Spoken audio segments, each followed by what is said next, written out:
Got the eagle on the operating table. Make a start on the underside of the wings. I've just cut a thin wedge out of them, just to thin the wings down a bit.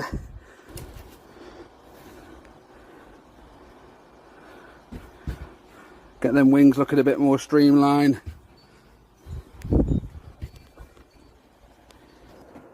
Got one wing, the underside's done. Getting now on the legs.